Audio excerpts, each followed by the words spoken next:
नमस्ते दोस्तों, मेरा नाम प्रिया है। उम्र सिर्फ 18 साल। लोग कहते हैं मैं बहुत खूबसूरत हूँ। हर कोई मेरी तारीफ करता है, पर मेरी जिंदगी में एक ऐसा मोड़ आया जिसने मुझे रातों की नींद छीन ली। हमारे घर में विकास भैया और नेहा जेठानी रहते हैं।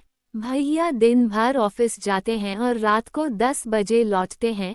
घर का सारा काम मैं ही करती हूँ, खाना बर्तन कपड़े सब। एक दिन नेहा जेठानी का भाई रोहन आया। वो बोला नौकरी ढूंढ रहा हूँ, कुछ दिन रुक जाऊंगा। भैया ने उसे तीसरी मंजिल का कमरा दे दिया। पहले दिन से ही रोहन की नजरें अजीब थी। जब भी मैं खाना देने जाती वो मुस्कुरा कर कहता, प्रिया थोड़ी देर बैठो ना, बातें करेंगे।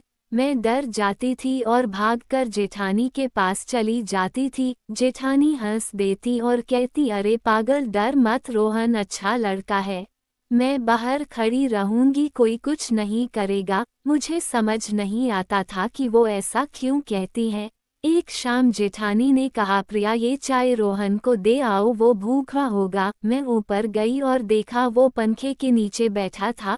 मुझे देखते ही बोला, आ गई मेरी जान, आओ पास बैठो। मैंने खाना रखा और जाने लगी तो उसने मेरी कलाई पकड़ ली। प्लीज प्रिया, एक शाम मेरे नाम कर दो। मैं चिल्लाई, छोड़ो मुझे। किसी तरह खुद को छुड़ाया और भागकर अपने कमरे में बंद हो गई। रात को जेठानी आई और पूछी, क्या हुआ प्रिया, क्यों रो रही हो।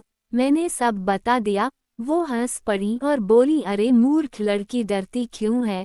रोहन के साथ थोड़ा मजा कर ले, मैंने भी तो किया था, अपनी जवानी में मजा आएगा। मैंने कहा, अगर विकास भैया को पता चल गया तो। वो बोली, मुझ पर भरोसा रख, जब तुम रोहन के साथ होगी मैं बाहर पहरा दूंगी। अगले दिन उन्होंने मुझे जबरदस्ती रोहन के कमरे में भेज दिया।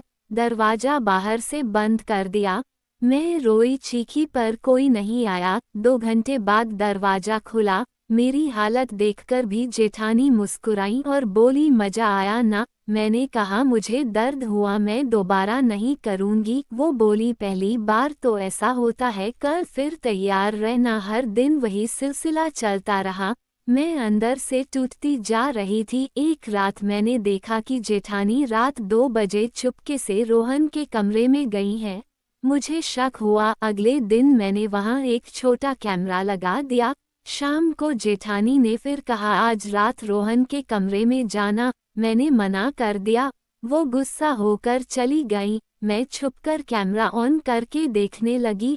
जो मैंने सुना उससे मेरी रूह कांप गई। रोहन कह रहा था, दीदी तुम्हारा शुक्रिया, तुमने प्रिया को मेरे हवाले कर दिया।